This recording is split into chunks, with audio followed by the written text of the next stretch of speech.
글로벌 투자를 읽는 글로벌 ETF 트렌드입니다.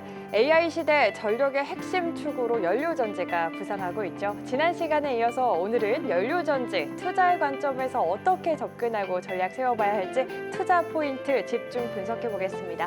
오늘도 김효식 삼성 액티브 자산운용 ETF 팀장님과 함께합니다. 어서 오세요. 반갑습니다. 일단 이 연료전지 산업에 투자를 하려면 관련 기업들 먼저 파악을 해야 할 것 같아요. 어느 기업들이 좀 있고 그중에서 우리 팀장님께서는 어떤 기업들 유망하게 보고 계신지 궁금한데요. 그래서 이 미국의 연료전지 산업을 이해하기 위해서 반드시 알아야 될 기업이 한 개가 있습니다. 그것은 이제 블룸에너지라는 기업인데요. 그 블룸에너지에 대한 이제 연혁을 최근 것만 제가 간단하게 정리해봤는데 지금 보시는 이제 장표는 제가 작년 11월부터 나타난 변화를 쭉 이제 시계열 순서로 정리를 대충 해본 건데 24년 11월 14일에 미국의 메이저 유틸리티 회사 중 하나인 AEP라는 회사가 블룸에너지에 갑자기 1기가와트 규모의 대규모 발주를 냅니다. 그래서 그 당일에 주가가 한 59% 급등했는데 이게 되게 쇼킹했던 게 대부분의 연료전지를 다 천연가스로 가동하겠다라고 얘기를 했죠. 그래서 원래는 수소로 가동하던 연료전지였는데 갑자기 천연가스로 가동한다고? 그때부터 이제 시장에 본격적인 관심이 생겼다고 보시면 될 것 같고요. 그리고 올해 7월 같은 경우에는 그 클라우드 산업에서 최근에 떠오르는 신예로 꼽히고 있는 오라클이 올해 7월에 블룸에너지와 대규모 이제 파트너십을 맺기도 했습니다. 도대체 어떤 장점이 있길래 이렇게 연료전지가 부각되는 것인가? 간단하게 장점과 단점을 말씀드리면 이 연료전지, 특히 이 SOFC, 고체 산화물 연료전지의 경우 장점이 뭐냐 하면 지금 여기 캡처 또는 사진들 보시면 뭐 이케아 매장이나 월마트 매장 또는 데이터 센터 바로 옆에다가 연료전지를 붙여서 짓거든요. 이게 가스 파이프라인만 연결돼 있으면 별도의 전력망이 필요가 없어서 이제 건물 바로 옆에다 지을 수 있고 6에서 12개월 안에, 그러니까 1년 안에 설치가 가능하거든요. 근데 지금 미국에서 대형 가스 발전소 발주를 내면 완공까지 못해도 5에서 7년 정도 기다려야 됩니다. 그래서 데이터 센터 사업자한테 대형 가스 발전소가 발전 단가는 훨씬 저렴하긴 한데 5년 기다리실래요? 아니면 연료전지가 발전 단가가 조금 비싸긴 한데 1년 안에 돼요 라고 하면 요새는 이제 그럼 연료전지 선택하겠습니다. 이렇게 말하는 이제 빅테크 사업자들이 점점 늘어나고 있다라고 이해하시면 될 것 같고 저번 시간에 제가 표로 하나 설명드렸었죠. IRA 수정안에서 연료전지가 왜 히든 챔피언이 될 수 있는지 말씀드렸는데 거기서 이제 연료전지의 투자세액공제를 받기가 굉장히 쉬워졌기 때문에 26년부터 관련된 프로젝트가 급증할 것이다라고 얘기를 드렸는데 꼭 일부 가서 다시 한번 보시기를 이제 추천드리겠습니다. 네, 사실 연료전지 기업들 잘 모르시는 분들도 많이 계실 것 같아서 잘 모를 때는 ETF다라는 말도 있잖아요. 그래서 사실 지난 시간 내용 복습하는 차원에서 미국의 연료전지 주목받게 된 이유 다시 한번 여쭤보려고 했는데 말씀을 잘 해주신 것 같습니다. 그래서 바로 ETF에 대한 질문 넘어가 보도록 하겠습니다. 연료전지와 관련해서는 아직은 가시적 성과가 더 필요한 부분도 있고 상용화나 유지 보수 비용과 같은 경제성에 대한 문제도 있다 보니까 변동성 측면에서도 한 종목, 한 기업에 투자를 하는 것보다 ETF로 접근하는 게 더 낫다라는 생각이 저는 드는데요. 연료전지 ETF 보통 어떤 기업들을 좀 담고 있나요? 네, 사실 지금 미국 연료전지 산업에서 좀 의미 있게 살 수 있는 기업은 블룸에너지 하나라고 보시면 될 것 같고요. 왜냐하면 그동안 연료전지 시장이 개화조차 안 되고 있다가 이제 막 개화가 되는 단계이고 의미 있는 수주와 실적 개선을 보여주고 있는 것도 블룸에너지 한 곳뿐입니다. 아마 시장이 성숙할수록 좀 더 다른 기업들이 나타날 텐데 지금은 이제 펀더멘털리 접근 가능한 게 블룸에너지 하나뿐이라고 보시면 될 것 같고요. 그래서 지금 ETF를 많이 주목하실 텐데 ETF를 고를 때 당연히 블룸에너지가 많이 포함된 ETF 중에서 고르시는 게 좋을 텐데 근데 또 ETF마다 그 다른 종목들의 구성이 다 다르기 때문에 다른 종목들까지 꼼꼼하게 살펴보시는 게 합리적인 투자 판단이 될 것이라고 보고 있습니다. 그래서 한번 ETF 소개해드리면 국내 증시에 상장된 ETF 중에서 블룸에너지를 많이 담고 있는 탑5 이제 ETF를 소개해드리겠습니다. 보시면 블룸에너지 비중이 가장 높은 것은 플러스 글로벌 수소엔 차세대 연료전지가 이제 블룸에너지 비중이 15% 정도 되는데 상장 이후 수익률은 마이너스 62%로 좀 부진한 상황입니다. 왜냐하면 이게 상장일이 보시면 2022년 2월이거든요. 이때까지만 해도 연료전지 시장이 개화조차 안 됐던 시기이다 보니까 너무 빨리 상장했던 게 아닌가라고 네. 저는 생각을 하고 있고요. 또 같은 날 상장한 라이즈 글로벌 수소경제도 블룸에너지 비중이 높은데 상장 이후 수익률이 마이너스입니다. 이것도 너무 일찍 상장한 탓이었다라고 저는 생각을 하고 있고요.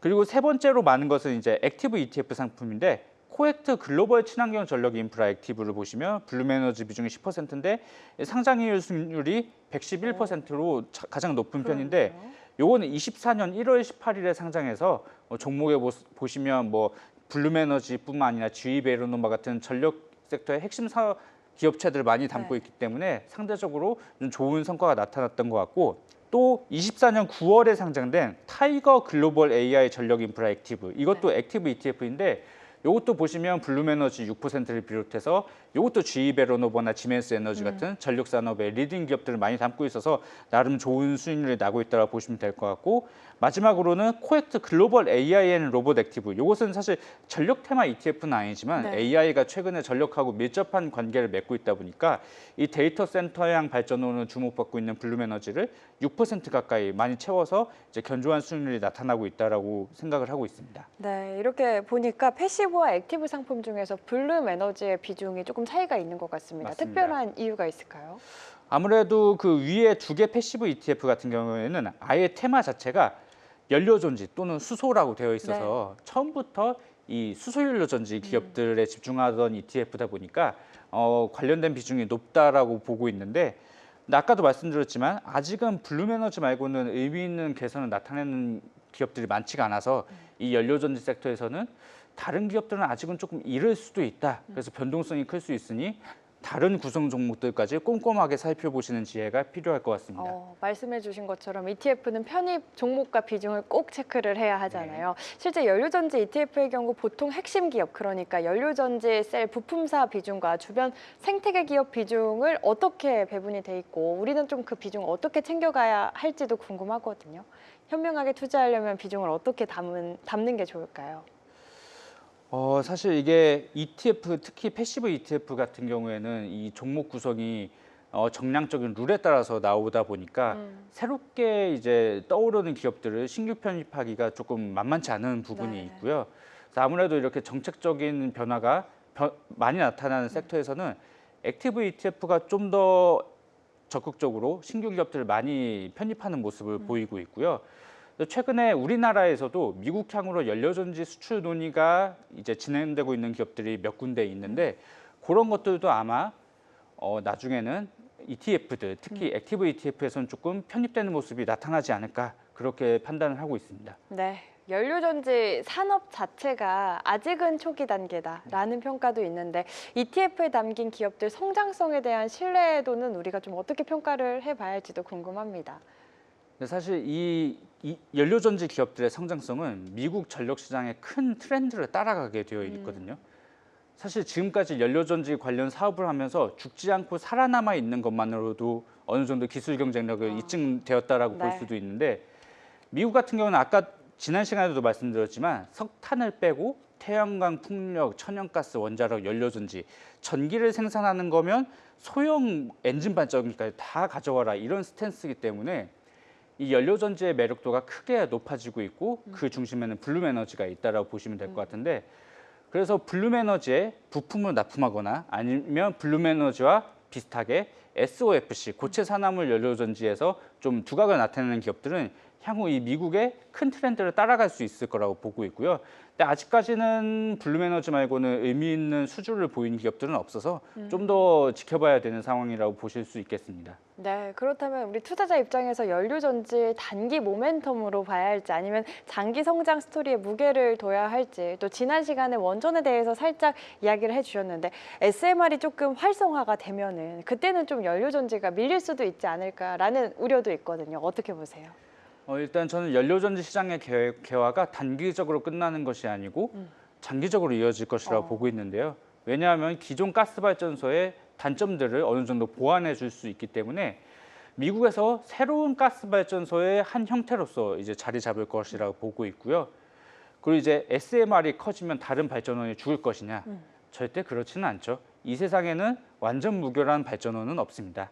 다 각각의 장단점이 있고 네. 서로 여러 가지 발전원들이 상호 보완해주는 관계에 있기 때문에 SMR 시장이 본격적으로 개화가 된다고 해서 다른 발전원이 뭐 위축된다, 크게 죽어버린다 이렇게 보실 필요는 없을 것 같습니다. 네, 알겠습니다. 팀장님께서는 장기적으로 연료전지 충분히 성장성이 있다 이야기를 해주셨습니다. 앞서서 이제 국내 상장된 연료전지 ETF에 편입된 종목들을 이야기를 해주셨는데 보통 블룸에너지를 주축으로 한 외국 기업들이 대부분이었는데 국내 투자자 입장에서는 미국 상장 연료전지 ETF에 직접 투자하는 것도 고려를 해볼 수 있을 것 같거든요. 미국 상장 연료전지 ETF와 국내 상장 연료전지 ETF 차별점이 있을까요?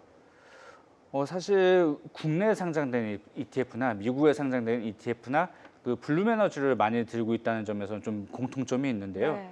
네, 약간 차이점이라고 한다면 뭐 지수의 차이점일 수도 있고 패시브 분야, 액티브 분야의 차이점일 수도 있는데 가장 근본적인 차이는 이제 세제 혜택이겠죠. 아무래도 미국에 상장돼 있는 것을 사시면 이제 양도세 22%를 그렇죠. 물어야 되는 상황이고, 근데 국내에 상장된 해외 주식 ETF를 사시면 2천만 원 이하까지는 이제 배당소득 과세를 받고 2천만 원이 넘어가는 차익에 대해서 이제 종합과세 대상이긴 한데 이러한 세질상의 차이점이 있기 때문에 자기의 운용 규모에 맞춰서 어떤 쪽이 더 유리할까 따져서 투자하시는 게 바람직하지 않을까 그렇게 생각을 하고 있습니다. 네, 미국 상장된 연료전지 ETF는 조금 다양성인 측면에서 장점이 있을 수 있지만 국내 상장 ETF는 또 절세계좌 활용이라든지 세제 혜택을 받을 수 있는 부분이 있기 때문에 자신의 상황에 맞게 조금 잘 고르는 게 중요할 것 같다 이야기를 해주셨습니다. 앞서도 말씀드렸지만 연료전지 ETF는 정책 의존도 그리고 변동성이 크다는 지적도 있거든요. 우리 투자자가 투자할 때 주의해야 하는 리스크가 있다면 어떤 게 있을까요? 아무래도 이렇게 급성장하기 시작한 초기 산업에서는 주가가 한 번에 확 올랐다가 또 잠깐 또 조정을 받았다가 다시 또 실적이 나오면서 주가가 또 확 올랐다가 이게 변동성이 큰 모습을 보일 수밖에 없거든요. 그래서 사실 이 산업에 대한 확신이 있으면 그 변동성 구간을 견뎌낼 수 있겠지만 만약에 산업에 대해서 잘 모르는데 혹해서 샀다 그러면 그 변동성 구간을 견디기 힘들 것이기 때문에 뭐가 좋아 보인다고 해서 몰빵식의 투자는 절대 지양하시는 게 좋다고 생각을 하고 있고, 그래서 단일 종목을 사는 게 너무 무섭다 싶으면 이렇게 핵심 기업들을 많이 포함하고 있는 ETF로 분산 투자 효과를 노리시는 게 좀 더 합리적인 선택이지 않을까 저는 그렇게 생각을 하고 있습니다. 네, 단일 종목에 대한 투자는 조금 변동성을 더 키울 수 있는 부분이 있기 때문에 안전하게 조금 단단하게 움직일 수 있는 ETF를 활용한 연료전지 투자하면 좋을 것 같다 또 이야기를 해주셨습니다. 또 하나 궁금한 부분이 최근에 이 전력 쇼티지 형상과 함께 변압기 기업들 슈퍼사이클 도래했다 이야기 있었는데 우리 국내 연료전지 기업들도 그렇게 조금 될 수가 있을지 슈퍼사이클 함께 탑승을 할 수 있을지 어떻게 보세요, 팀장님께서는? 네, 지금 최근 몇 년 사이에 미국이나 유럽 등에서 이제 전력 설비에 대한 수요가 크게 늘어나면서 국내 변압기 업체들도 몇 년간 큰 실적 성장과 주가 상승을 보였죠. 근데 이게 약간 재미난 게 제가 2010년대 중반에 증권사에서 애널리스트 생활을 할 때 지금 우리나라의 대표 변압기 기업이 현대일렉트릭인데 2017년인가 18년에 분할 상장했을 때만 해도 연간 순 적자가 1,000억 원이 넘긴 하는. 진짜요? 그래서 제가 그때 회사 야유롭게 저희 망하나요? 이렇게까지 물어봤던 기억이 나는데 그때까지만 해도 유럽이나 미국에서 변압기 쇼티지가 그렇게 심하지 않아서 한국 기업들이 명함을 내밀기가 힘들었었거든요. 네. 근데 2021년부터 변압기 수요가 크게 늘어나다 보니까 미국 현지 업체들이 그걸 수요를 다 대응을 못 해주는 거죠. 그러다 보니까 국내 업체들까지 덩달아서 미국형 수출이 크게 늘어난 것인데 저는 연료전지에서도 비슷한 현상이 충분히 나타날 수 있다고 보고 있습니다. 왜냐하면 미국에서도 연료전지 업체들이 그동안 다 주가 없어져서 진짜 몇 개 안 남았거든요. 네. 근데 수요는 생각보다 빠르게 늘어나고 있고 실제로 제가 여기서 종목명을 말씀드리면 민감해서 말씀을 안 드리겠지만 네. 한 두세 개 업체 정도가 지금 미국향으로 수출 논의가 있는 것으로 저는 파악을 하고 있습니다. 그래서 국내 업체들 중에서도 미국의 데이터 센터향으로 이제 연료전지 수출이 조금씩 나오는 기업들이 생길 수 있다라고 저는 충분히 그렇게 보고 있습니다. 그래서 이쪽의 사이클도 변압기처럼 물론 시장 사이즈 자체는 변압기보다 훨씬 작겠지만 그 성장률 자체는 초기 변압기 시장에서 나타났던 그 슈퍼사이클에 버금가는 성장률이 나올 수 있기 때문에 관련된 투자 기회를 국내 업체들 쪽에서도 잘 한번 찾아보면 이제 재밌을 거라고 저는 생각을 하고 있습니다. 네, 국내 연료전지 기업들 충분히 경쟁력이 있다. 이미 수출을 하고 있는 기업들도 있는데 너무 궁금합니다. 이제 수출이 나가려고 하고 있는 나가려고 상황, 하고 있는 기업들이 있는데 너무 궁금합니다. 사실 어떤 기업들인지. 제가 국내 종목들을 얘기하면 약간 구설수에 오를 수 있기 때문에 그래요? 말씀 안 못 되나요? 드리는 부분 양해 부탁드립니다. 알겠습니다. 어쨌든 연료전지 쪽 국내 이 연료전지 기업들 충분히 이 변압기만큼 슈퍼사이클에 탑승을 할 수 있기 때문에 그 분위기 이어갈 수 있기 때문에 지금부터 미리미리 조금 공부를 하고 찾아보고 주목을 해보면 더 좋을 것 같습니다. 제가 생각하기에는 맞습니다. 맞죠? 네, 감사합니다. 세계를 잇는 투자 글로벌 ETF 트렌드로 쉽고 안전하게 오늘은 이 연료전지의 투자에 대해서 더 구체적인 전략 함께 세워봤습니다. 오늘 글로벌 ETF 트렌드는 여기까지고요. 저희는 다음 시간에 다시 찾아뵙겠습니다. 좋은 말씀 감사합니다.